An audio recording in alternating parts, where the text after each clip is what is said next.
Bismillahirrahmanirrahim ya. Wa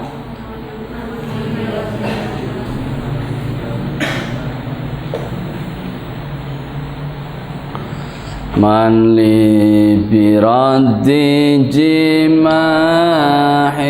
min ghawayatiha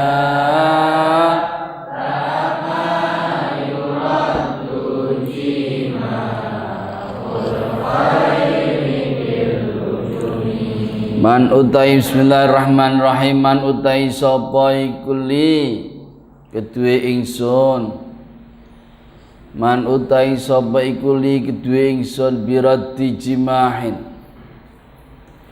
lawan menarik kekang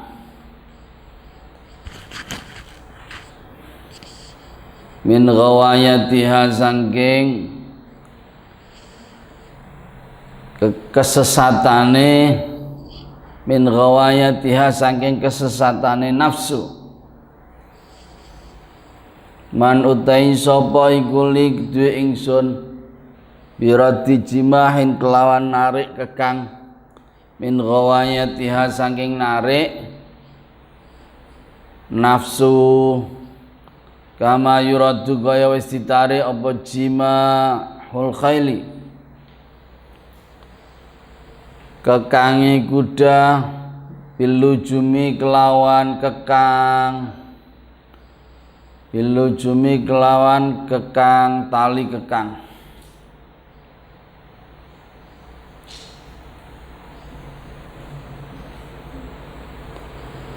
manli biraddi jimahin min ghawayatiha siapa gerangan yang mampu mengembalikan nafsuku dari kesesatan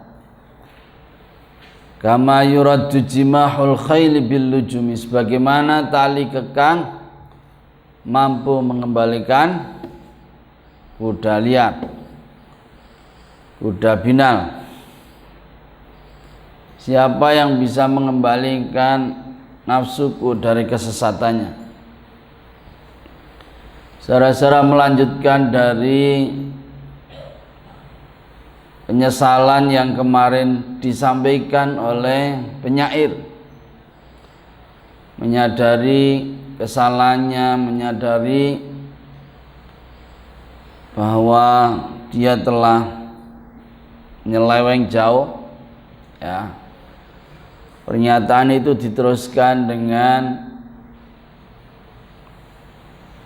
keinginan untuk menjadi orang yang benar. Jadi bukan sekedar menyadari kesalahan, tapi bait ini melalui bait ini penyair ingin kembali menjadi orang yang benar. Dan yang disampaikan melalui bait ini adalah penyair ingin mendapatkan guru. Penyair ingin mendapatkan orang yang bisa dijadikan panutan,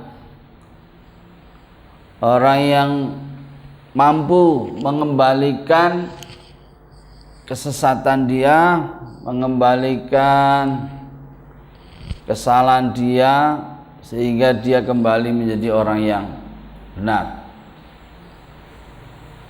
Ini buktinya apa? Man li biraddi jimahin. Siapa orang yang bisa mengembalikan kesesatan nafsuku inilah sehingga saya menjadi orang yang benar.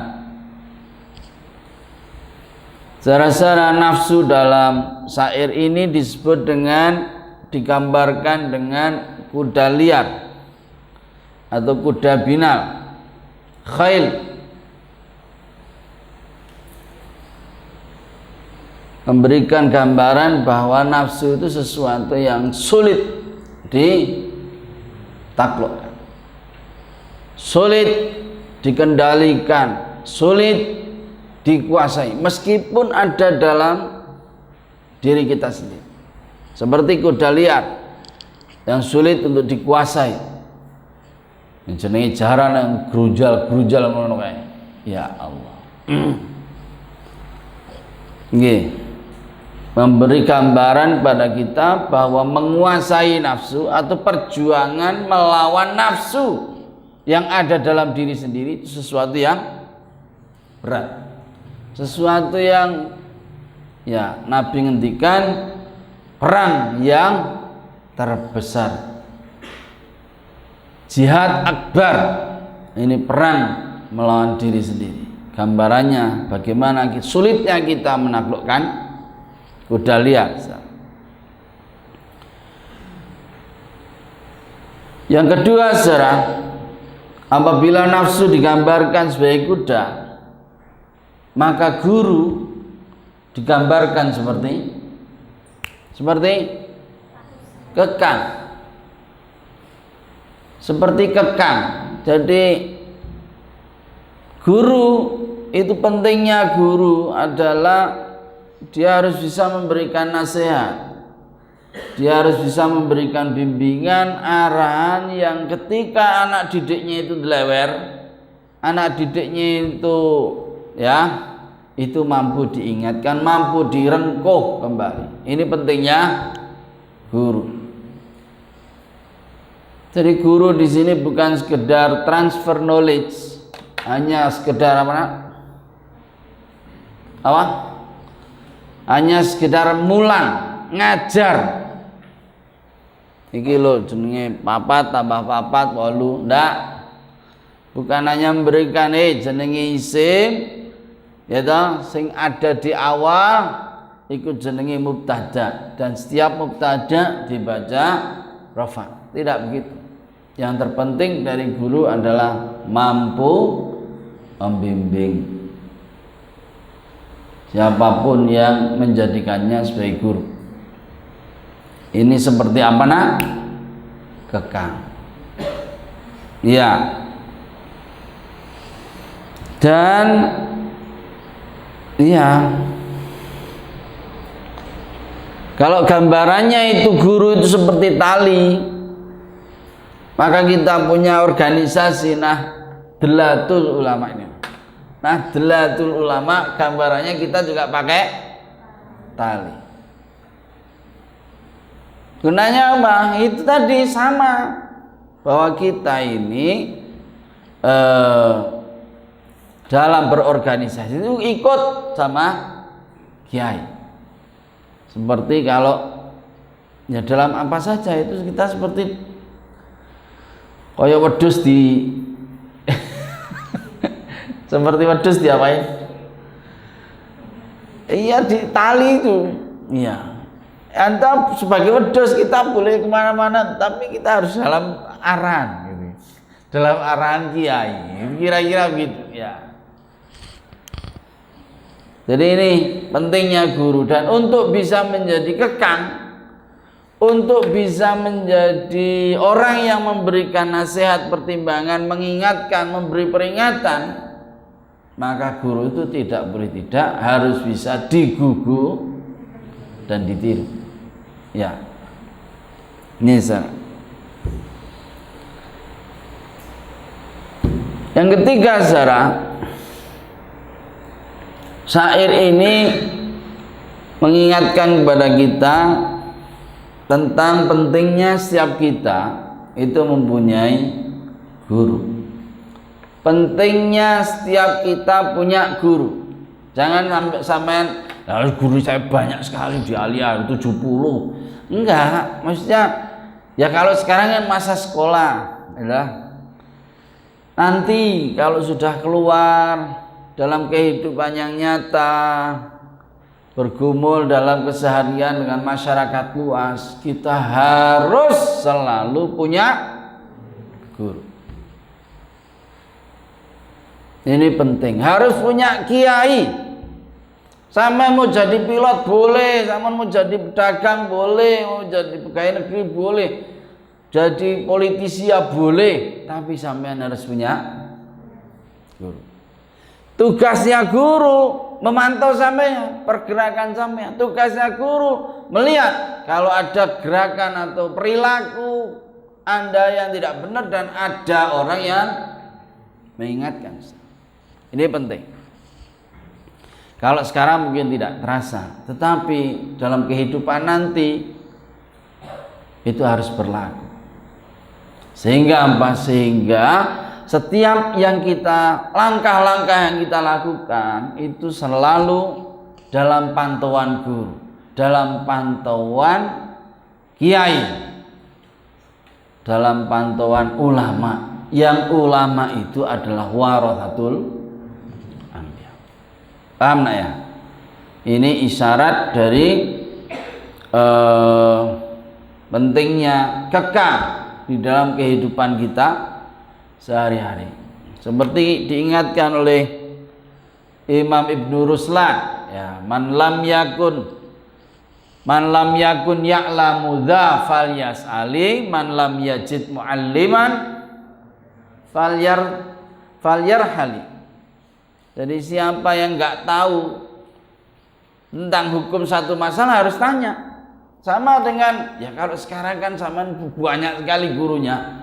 Ya karena saya sekarang di pondok. Coba nanti keluar, ya sudah berada di mana, harus tetap punya guru. Maksudnya kalau ada hal-hal yang Anda tidak tahu, Anda harus tanya sama guru. Ya guru kudu guru sing tenanan, nak. Orang mesti guru iki dukun. Enggak. Iki guru iki sing ngerti syariat. Ya.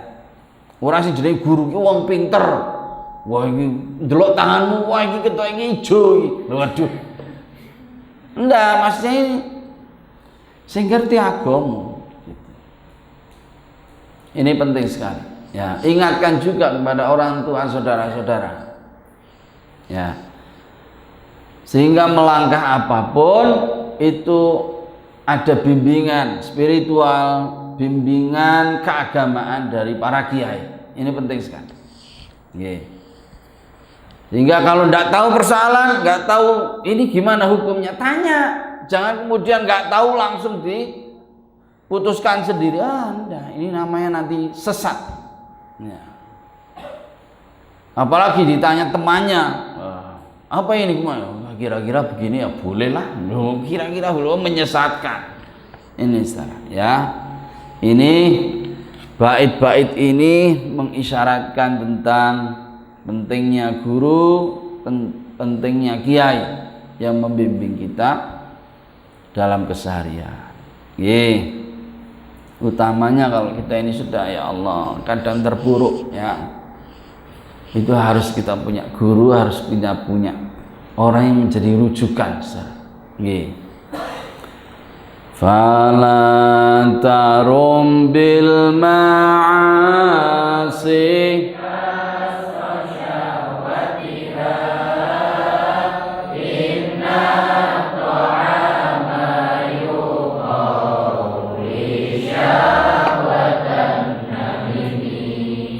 Fala tarum mongko aja ngarep-ngarep sapa sira. Aja berharap sira bil ma'asi kelawan nglakoni maksiat-maksiat. Kasra syahwatiha ing memecah syahwate nafsu. Ala tarum aja berharap sapa sira bil ma'asi dengan nglakoni maksiat. Kasra syahwatiha ing ngrusak kepinginane nafsu.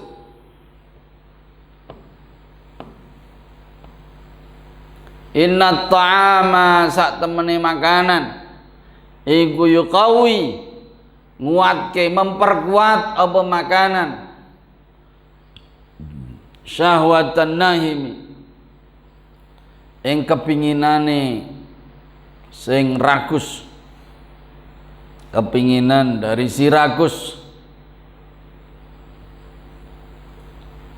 Fala taru monggo aja ngarep-ngarep sira bil ma'asi kelawan nglakoni maksiat kasra syahwatiha ing ngilangi menghentikan kepinginane nafsu, syahwate nafsu. Inna ta'ama sak temene makanan iku yuqawi menguatkan apa makanan syahwatan nahimi ing kepinginane nafsune apa keinginane sing rakus, ya.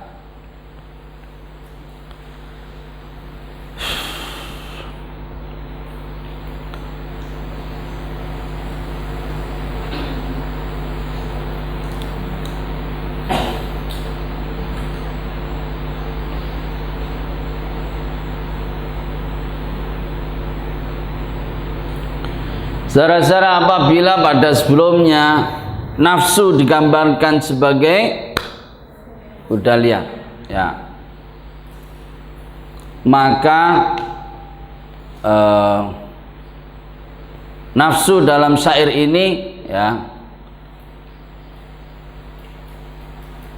digambarkan seperti hewan,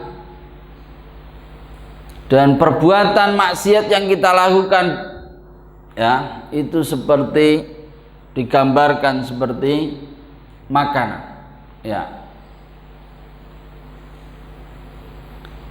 Janganlah Anda berharap dengan Anda banyak melakukan maksiat-maksiat ya, Anda kepengin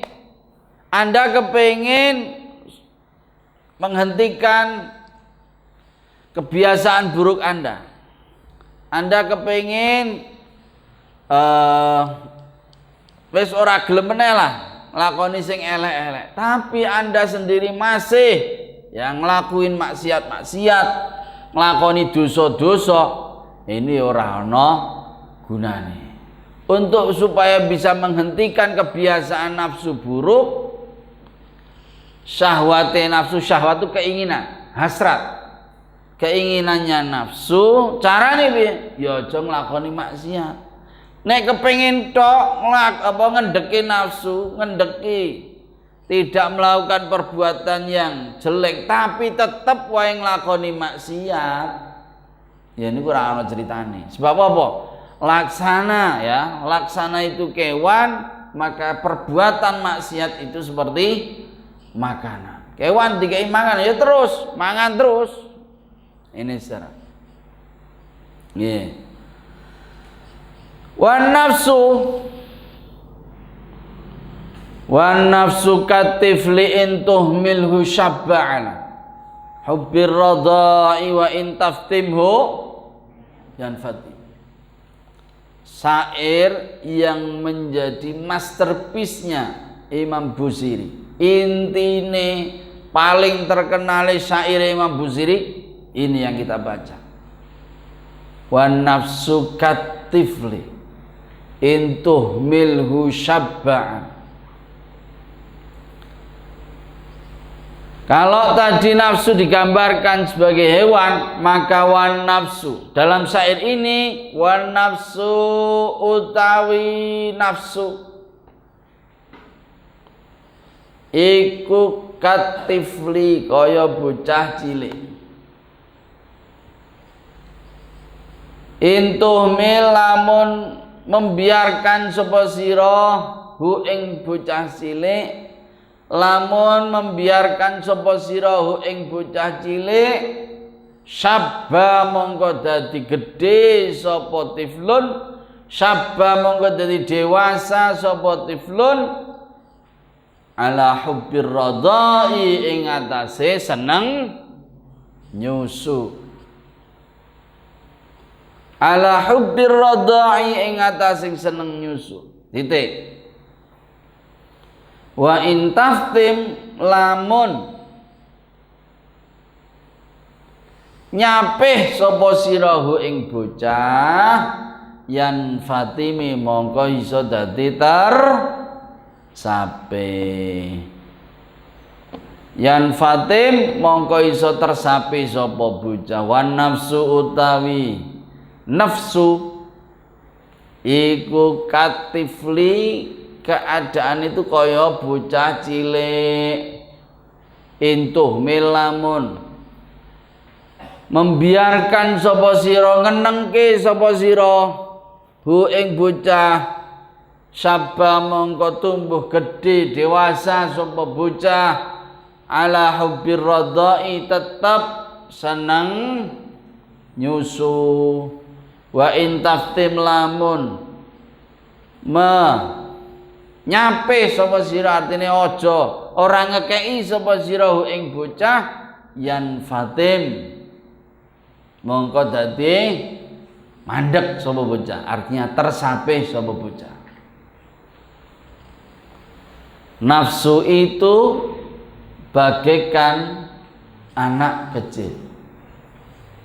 Jika engkau biarkan maka ia akan tumbuh besar dengan tetap senang nyusu.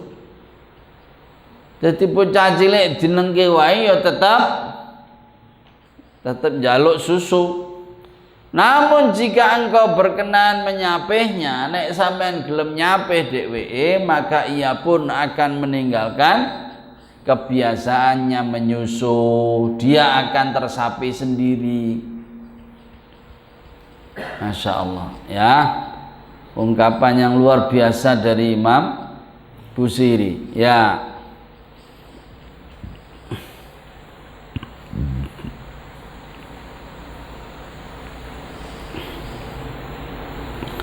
Saudara-saudara, dari bait yang tadi,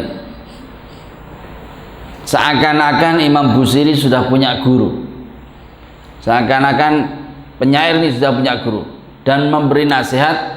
Nek kowe kepingin menghentikan nafsumu, ya kamu jangan gawe-gawe maksiat terus, tambah maksiat, tambah nafsumu itu tok keipangan terus. Nah, nasihat yang kedua, ya, wan nafsu katifli intuh milhu syabban.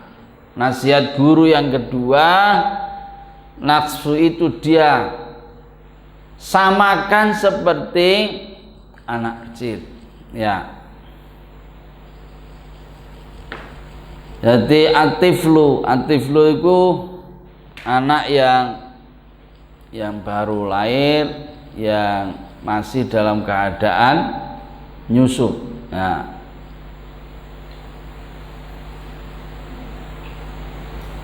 intuh milu syabala, nek bocah kuwi montok nengke wae terus sampai gede ya tetap njaluk susu. Nah, iki perumpamaan kalau kita ini ngeladeni nafsu itu ndak akan mandek, ndak akan ndak akan mau berhenti. Seperti kalau anak kecil itu nyusu, nah itu nggak mau berhenti, ya, sampai tua ya tidak mau berhenti. Kapan tuh ada alumni datang bawa anak umurnya 4 tahun, ngahu jebulannya apa? Njaluk susu, umurnya 4 tahun. Iki tenan sa. Iku bodate digedhe sampai ini ya njaluk susu. Iku tenan. Ya. Ini harus ngerti kehebatannya susu. Sampai tua ngene iki isih seneng nyusu. Ya, ya Allah. Jadi bukan hanya antik gitu ya. Susu itu luar biasa, keajaiban Tuhan.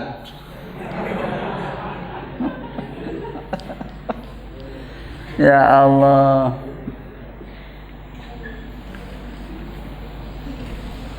Jadi dalam susu itu ada makanan-makanan yang luar biasa, ya. Dalam susu itu ya. Ada makanan yang mengandung antibodi, antibiotik, anti alergi, imun, ya, obat alami, semuanya terkandung di dalam susu itu. Ya Allah, hebat sekali ya.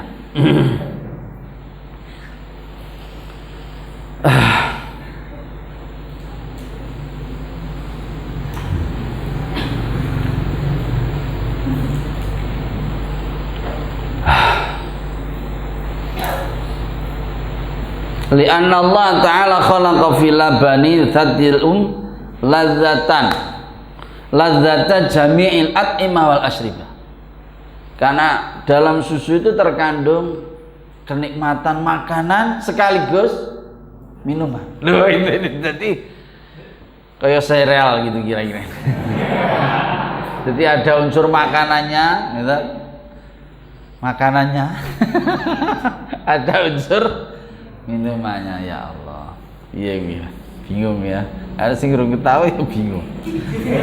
Untuk sing wis lali rasane. Iya.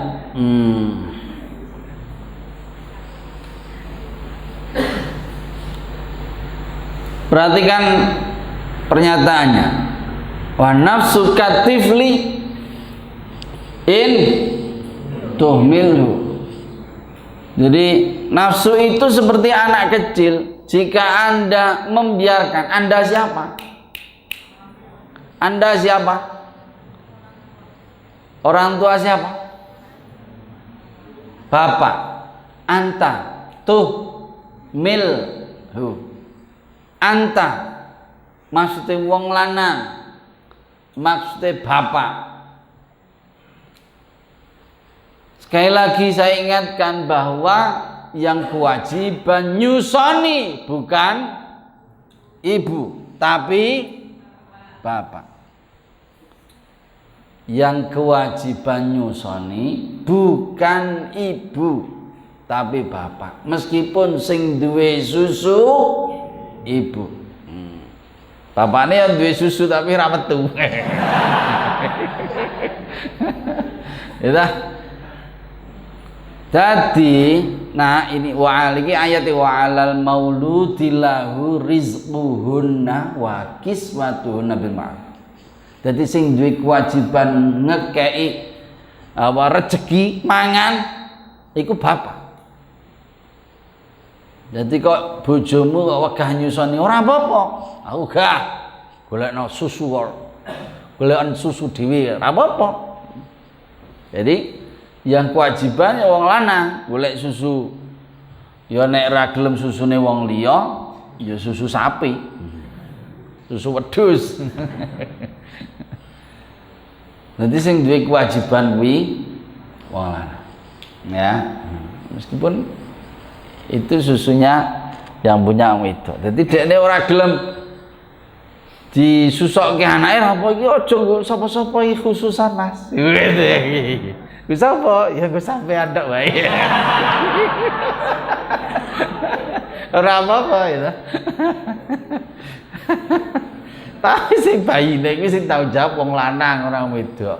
Ini sing ya Allah. Nggih, dadi kok wong wedok kok gelem nyusoni itu keapiane wong wedok ngono lho nak. Kuwi kudu matur nuwun masyaallah. Kok gelem wong wedok kuwi nyusoni kuwi anakmu. Dadi itu ya kewajibanmu mestinya begitu. Nggih. Ya, nah sebagaimana gambarannya dia ini nyusu ya. Maka bila hasratnya nafsu ini dituruti terus menerus, ya dene akan mengikuti terus. Seperti nyusu itu tadi, dinengke ya tua ya tetap nyusu. Dan oleh karena itu, cara satu-satunya menghentikan nafsu dengan cara dilawan. Dengan cara disape. Pernah nyape? Lihat orang enggak nyape anake? Mesti kalau pertama ya, bocah wis 2 tahun, wis ora dikeke meneh susune, bocah mesti nangis, golek susu. Bu, susu kan wis rada iso ngomong meneh. Gini. Bapaknya wis fasih. Anggone shot susu. Tapi bocah kan berubah. Sing penting iku ya ditahan. Piye carane mandeg piye carane ya. Itu dalam 2-3 hari itu mesti stres. Yo ibune yo melas, ya toh. Bapakne yo melas itu loh. Apa meneh bocah ya Allah nangis geruk-geruk kadang itu ya Allah. Nggih. Makanya proses dalam 2 tahun tuh bisa meninggalkan ya, menyape itu peristiwa luar biasa gitu. Itu sesuatu yang harus diperingati sebenarnya. Ulang tahun menyape ini. Nggih. Maknanya apa sing jenenge hawa nafsu pun kudu iso ditahan. Ya, sabar. Nggih, sabar. Ojo dituruti, sabar. Sama nganggo jilbab, panas, ya panas. Sabar. Iki jenenge menahan nafsu. Panas. Ini seperti itulah. Ini seperti kita menyapih bayi dari minta susu. Fasrif hawa dir'an tuwalliyahu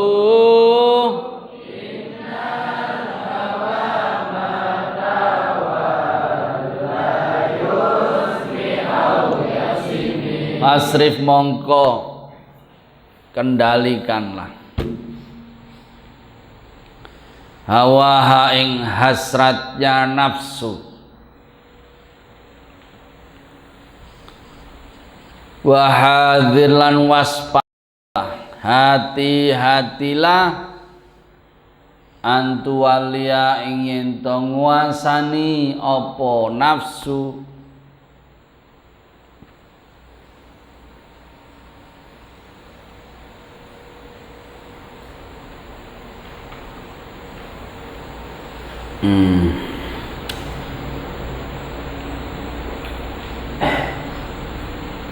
antuwalia yento nguasani apa nafsu hu ing wong innal hawa sak temene hasrat keinginan matawalla selagi nguasani apa hawa iku yusmi bakal mateni membunuh apa hawa au yasimi utawa dadekke memberi aib apa hawa memberi aib memberikan sesuatu yang cilaka apa hawa fasrif mongko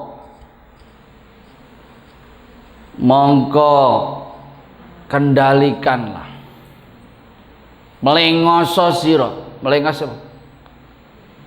berpalinglah kendalikan hawa ing hawane nafsu wa hadilan ngati-ngati sira antualia ingin to nguasani apa nafsu ing wong innal hawa sak temene hawa iku matawala hasrate nafsu matawala selagi nguasai apa hawa iku yusmi iso dadi mateni apa hawa au yasimi utawa gawe Allah membuat aib apa hawa maka kendalikanlah hawa nafsu waspadalah jangan sampai ia menguasaimu. Sungguh jika dia berkuasa, ia bisa membunuhmu atau minimalnya dia memberimu aib, membuatmu terlihat buruk, terlihat jelek, terlihat tidak terhormat. Ya. Gambaran nafsu yang dinyatakan seperti anak kecil, ya. Nafsu yang bagikan anak kecil ini dilanjutkan di sini bahwa nafsu itu tidak bisa dibunuh. Nafsu tidak bisa dimatikan. Tidak bisa. Karena itu bagian dari kehidupan kita sebagai manusia, kehidupan sehari-hari. Kita punya keinginan, kita punya karep, itu bagian dari nafsu kita yang nyuruh, yang ya Keadaan nafsu seperti yang kemarin saya gambarkan, ada nafsu apa? Nafsu ammarah bisu, nafsu yang mengajak kita. Keadaannya kadang itu satu mengajak kita kepada yang buruk, dua nafsu kita ini kadang nafsu yang masih stabil, masih labil maksud saya. Nafsu yang ya kadang apik, kadang ngajak elek, ngajak apik, jenenge lawamah. Yang ketiga nafsu yang keadaannya sudah baik, mutmainnah. Ya. Jadi nafsu itu satu, cuma keadaannya yang kadang beda-beda. Nah. Maknanya apa? Nafsu tidak bisa kita matikan. Nafsu itu ada terus di dalam diri kita. Yang bisa kita lakukan adalah mengelola nafsu, memanage nafsu kita dari yang negatif dijadikan sebagai nafsu yang energi, hasrat yang positif. Diarahkan, dipalingkan kalau sedang deleo, sedang nyeleweng, dipalingkan kepada sesuatu yang benar, sesuatu yang sehat, sesuatu yang positif, sesuatu yang terhormat. Ini kita terus selalu begitu. Yaitu gambaran nih sampean delok catering gitu. Iki ono tempe, ono tahu. Wis mangan siji, sudah makan. Enak. Itu bagian dari manganmu itu nafsu. Dan Anda sudah habis satu, masih lihat itu bagian tempe lagi, gitu. Ini tapangan tambah enak gitu. Ini nafsu. Ya. Ini sesuatu yang tidak bisa kita hilangkan. Tetapi yang kita harus kelola adalah kita alihkan dia kepada sesuatu yang lain, yang positif. Ini yang fasrif hawa. Jadi laksana anak kecil, kita harus didik nafsu kita menjadi nafsu yang terdidik. Nafsu yang bisa dikelola, dimanage, tidak yang dituruti terus. Ya, tidak nafsu yang dimanja, sebab memanjakan anak kecil sama saja dengan mencelakakannya. Ini penting. Ini dari kata fasrif hawa. Jadi tidak bisa nafsu dimatikan, tidak bisa dihilangkan, tidak bisa. Nggih. Jadi keinginan nafsu itulah yang harus kita setir. Wahadir antuwaliyahu, jangan sampai sebaliknya kita yang disetir nafsu. Hadir, seperti yang menjadi judul dari pasal kita ini adalah tentang kewaspadaan terhadap hawa nafsu. Yaitu at-tahdzir min hawa nafas. Jadi nafsu di sini ya bukan dalam pengertian nafsu itu diri, tetapi nafsu itu potensi yang ada dalam diri kita. Dan itu tidak bisa dihilangkan. Itu tidak bisa dipateni. Yang bisa adalah dikelola, diarahkan, dijadikan sesuatu yang positif. Ini fasrif hawa wahadir antualiyah. Hati-hati kalau dia ini pengen menguasai. Ya. Ini hati-hati. Innal hawa matawalla yusmi'u yasimi. Sebab kalau hasratnya nafsu ini dituruti, itu bisa jadi dia membunuh kita. Iya toh. Ana wong lewat waton dionekke waton ya. Orangnya marah nanti. Dan itu bisa membuat kita sesuatu yang buruk terhadap kita. Ya, seterusnya. Ono jambu, kepengin dituruti. Nah, itu jambune sapa? Nah, tidak mau tahu. Ya sudah, kalau Anda tidak mau tahu akan ada akibat kepada Anda. Kemungkinannya Anda itu ditotoki atau paling tidak Anda dibilang maling. Nah, itu malu nanti. Ini kalau kita nuruti hawa. Hawa itu hasratnya, keinginan dari nafsu. Potensi ke situ itu kok ya menjurus. Nah, kita inilah yang kemudian harusnya mengarahkan, jangan sampai kemudian itu dituruti, diiyani, dimanjakan. Ini.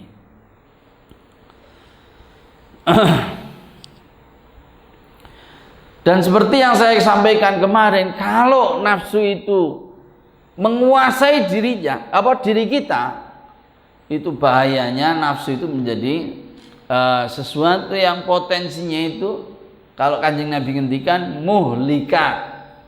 Sesuatu yang muhlikat, menghancurkan kita. Menghancurkan kita di dalam syair ini diterangkan atau dirinci, kalau dia bahkan bisa membunuh kita, ya, membunuh jiwa kita. Yang kedua, dia bisa membunuh atau menghancurkan reputasi kita dengan cara ya kita ini terkena aibnya kalau kita nuruti sama hawa nafsu. Hawa itu hasrat ya. Ada orang bilang hawa itu berasal dari kata hawan, ada nunnya, tapi nunnya dicolong, jadi hawa.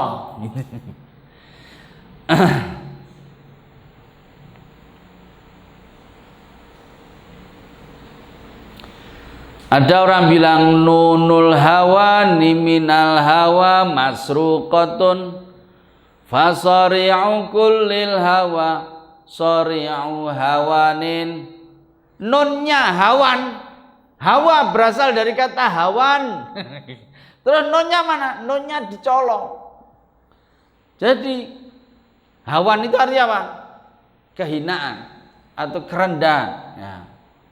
Nunnya dihilangkan jadi hawa, artinya hasrat. Jadi fasari'u kullil hawa, setiap petarung hawa itu bertarungnya dengan hawan yang punya nun. Karena merasa ini dicolong, golekin terus. Ini nunku ndi. Sesuatu yang ya berkesinambungan. Ya, kalau Anda menuruti, Anda akan menjadi hawan, menjadi rendah. Ya. Penyair lagi menyatakan idza anta lam ta'sil hawa qadakal hawa ila kulli ma fihi alaika maqalu. Kalau Anda tidak menahan diri Anda, menahan nafsu Anda justru yang akan dikuasai oleh nafsu Anda, hawa nafsu Anda. Sampai kemana? Ila kulli ma fihi alaika maqal. Sampai apapun Anda bisa dikatakan. Ya, Masya Allah. Kalau kita nuruti hawa nafsu, luar biasa. Orang itu jeleknya itu sebab nuruti hawa nafsu sampai luar biasa. Ada korupsi, ini terjadi aja. Korupsi namanya korupsi mushaf Al-Quran. Ada gak? Mushaf, dia itu dapat proyek mushaf, mushaf Quran, ya, mestinya di situ buku petunjuk, justru dikorupsi coba, dan menjadi terkenal karena yang dikorupsi itu adalah buku petunjuk. Jadi sangat tidak masuk akal. Ngorupsi, yang dikorupsi adalah buku petunjuk. Ya repot gitu. Ada korupsi, ada orang yang nyolong bantuan kemanusiaan. Ada nggak? Ada. Ada maunya gempa atau ada seperti sekarang ini pandemi. Ada orang yang bermain-main. Gitu. Ada orang yang bermain-main, dan itu sesuatu yang menurut akal sehat kita tidak aneh gitu. Ketika orang semua butuh, malah dia mengambil kesempatan dalam kesempitan. Dan itu ada. Itu kenapa? Karena dia nuruti hawa nafsu. Orang bisa melakukan apa saja. Omongan orang bisa apa saja sebab nuruti hawa nafsu. Ada anak yang gara-gara tidak dikasih uang ibunya untuk beli rokok 10.000, 20.000, orang itu sampai membunuh ibunya. Ada nggak? Di koran ada. Masuk akal nggak? Nyawa ibunya ditebus hanya gara-gara itu tadi rokok 20.000. Coba kalau ibunya hidup, kowe mbiyen durung bayar susu. Ayo sekali nyusu. Sekali nyusu itu berapa? Ayo bayar. Setiap hari ibu itu nyusu kan susunya setiap hari itu seliter loh, susu itu diproduksi itu seliter. Dan itu tergantung anaknya, hebatnya itu. Anaknya gendut, ya ikut bisa bertambah. Sesuai dengan itu link and match. Kebutuhanmu piye? Itu susune bisa. Wah, itu bisa tambah gede gitu. Luar biasa ya. Ya orang kondo-kondo. Tapi itu luar biasa. Lah kok iso mateni? Ini sebab kita nuruti hawa nafsu. Jadi sebab nuruti orang bisa berkata apa saja terhadap kita. Ini bahayanya hawa nafsu yang dia tidak bisa dimatikan. Tetapi yang harus kita lakukan adalah fasrif hawa, mengendalikan, mengelola hawa nafsu. Demikian saudara-saudara, semoga bisa difahami dengan baik. Ya, insyaallah besok kita lanjutkan. Nakhtatim bil hamdalah.